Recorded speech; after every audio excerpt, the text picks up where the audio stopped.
Hare Krishna, Radhe Radhe. Welcome back to my YouTube channel. तो आज का हमारा टॉपिक है जो कि आप हमारे थंबनेल में देख चुके होंगे कि आज हम श्रीला प्रभुपाद जो इस्कॉन के संस्थापक हैं उनकी लाइफ स्टोरी यानी जीवन परिचय के बारे में जानने वाले हैं। तो चलिए वीडियो स्टार्ट करते हैं। Let's get started.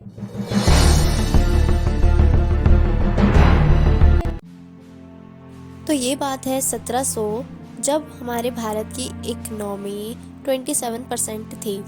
लेकिन जब ब्रिटिशर्स आए तो उन्होंने हमारे भारत से इतना संसाधन का निर्यात किया है, आयात, जो कि अपने वो ब्रिटेन में भेजते थे और वहाँ पे अपना सामान महंगे दामों में बेचते थे। तो 1943 में हमारे भारत की इकनॉमी 3% हो गई, क्योंकि इस समय तक ब्रिटिशर्स ने हमारे लोगों को या हमें एक टाइप से गुलाम बना लिया था और हमारे देश पे उनका राज था। ब्रिटिशर्स के टाइम पे हमारे देश के नागरिकों को खाने के लिए खाना नहीं मिलता था और उनके ऊपर तरह तरह के जुल्म होते थे। उन्हें दिन भर कड़ी मेहनत कराई जाती थी और मारा पीटा जाता था। इसके बाद भी उन्हें भर पेट खाना नहीं मिलता था, जिसकी वजह से वह भूख की वजह से ही मर जाते थे। उसी समय एक व्यक्ति आए, श्रीला प्रभुपाद, और फिर एक नया सफर शुरू हुआ हमारे भारत का। प्रभुपाद उस समय समुद्री जहाज से अमेरिका गए, तब उनके पास कुछ पैसे नहीं थे, केवल एक भगवत गीता थी। सफर में उन्हें 2 बार हार्ट अटैक आया। फिर जब वो अमेरिका पहुंचे तो उनके पास ना तो खाने के लिए भोजन था, ना ही रहने के लिए कोई ठिकाना। उन्हें बड़ी ही मुश्किल से रहने के लिए एक कमरा मिला, जिसका रेंट उन्हें महीने में देना था। इसलिए उन्होंने बुक बेचना स्टार्ट किया। वो 40 रुपए में एक बुक को बेचा करते थे। उस समय यूएस की जनता ड्रग्स, शराब, धूम्रपान करती थी और इसमें ही अपनी खुशी ढूंढती थी। अमेरिका के लोग नास्तिक थे, वह भगवान पर भरोसा नहीं करते थे।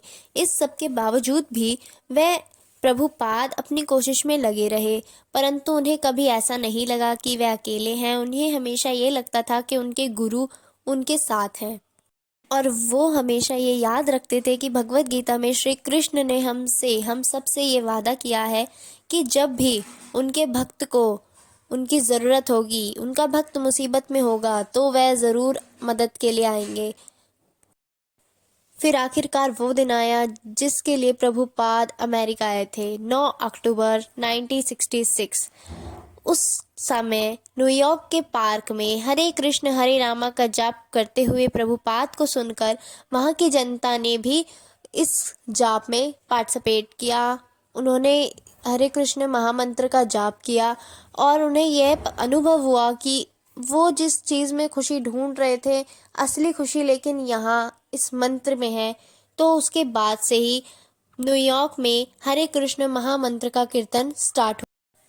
परंतु इसके बाद भी हमारे प्रभुपाद, श्रीला प्रभुपाद नहीं रुके। वह रोम गए, कनाडा गए, इज़राइल गए, ऑस्ट्रेलिया जैसे देशों में उन्होंने जाकर भगवत भक्ति का प्रचार किया, भगवत गीता डिस्ट्रीब्यूट करी। और जब प्रभुपाद अमेरिका आए थे तो उनकी उम्र 70 साल थी। इस उम्र में लोग कहते हैं उम्र हो गई है, नहीं तो बहुत कुछ करते। उस समय प्रभुपाद ने इतना बड़ा बदलाव किया, कृष्ण भक्ति का प्रचार किया। इसके बाद प्रभुपाद ने इस्कॉन की स्थापना की और आज के समय इस्कॉन के 400 से भी अधिक संस्थाएं हैं।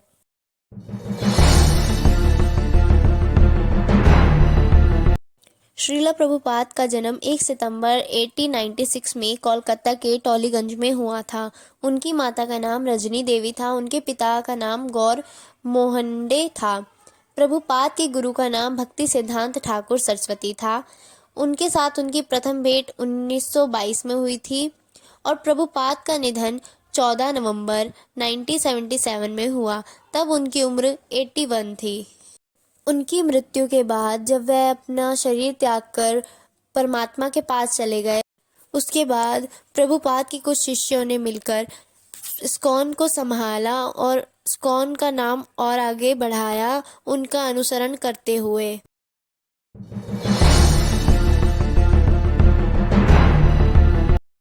क्या आपके मन में भी ये सवाल आया था या आया है या अभी भी इस टाइम आपके दिमाग में ये सवाल है? अगर है तो इसका समाधान, इसका हल, इसका आंसर मैं आपको बताती हूँ। इस्कॉन एक ऐसी संस्था है जो अपने पैसे खुद जमा करती है, मतलब कि अपने पैसे अपने मंदिर की दान पेटी में या दान में जो भी पैसे आते हैं वो संस्था एक इस्कॉन टेम्पल अपने पास रखता है, वो किसी और टेम्पल के पास नहीं जाते हैं। इस्कॉन के स्थापक श्रीला प्रभुपाद का ये मानना था कि किसी भी मंदिर को अन्य मंदिर से पैसे नहीं लेने चाहिए और उन पैसों को सेवा में लगाना चाहिए। विदेश की करेंसी डॉलर है, और क्या आपको पता है कि $1 में कितने रुपए होते हैं? अगर आपको पता है तो कमेंट सेक्शन में मुझे ज़रूर बताइएगा। $1 में 70 रुपये होते हैं। और क्या यह मुमकिन है कि इतने पैसे हम विदेश भेजने के लिए इकट्ठे करें? और अगर एक बार को इस्कॉन टेम्पल ने इतने पैसे इकट्ठे कर भी लिए तो मंदिर के इतने खर्चे हैं कि उनको पूरा करने में ही पूरे पैसे ख़त्म हो जाते हैं, या जितना दान आता है, जितना दान पेटी में दान आता है वो सारा लग जाता है। जैसे कि रोज़ाना का फल, फूल, धूप, कपड़े, प्रसाद, अन्य सामग्री और साथ ही मंदिर बनाने के लिए जो विदेश से दान आता है वो भी, और पानी का बिल, बिजली का बिल आदि। आप ये चीज़ सोचिए कि अगर इतना पैसा हमारे पास है और इतने पैसे में हम इतनी सारी चीज़ें कर रहे हैं, इस्कॉन टेम्पल इतनी सारी चीज़ें कर रहा है, तो कहाँ से इतना पैसा बचेगा कि विदेश जा सके?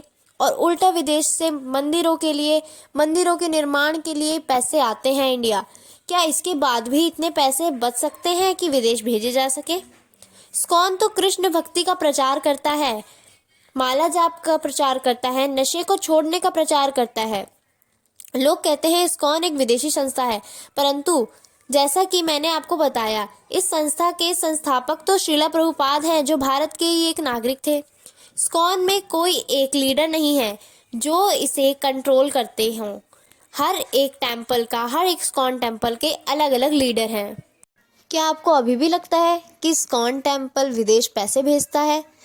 और अगर आपको ये वीडियो पसंद आई हो, मेरा ये सहयोग पसंद आया हो कृष्ण भावना की ओर, कृष्ण भावना के प्रचार की ओर, तो मेरी वीडियोस को लाइक कीजिएगा, चैनल को सब्सक्राइब कीजिएगा। और आपकी मर्ज़ी है, अगर आपको ये अपने दोस्तों के साथ शेयर करना है, उनको इतनी इम्पॉर्टेंट जानकारी देनी है हमारे सनातन धर्म के बारे में, इस्कॉन टेम्पल के बारे में, तो आप उन्हें शेयर ज़रूर कीजिएगा। हरे कृष्णा, राधे राधे। अगली वीडियो में मिलते हैं।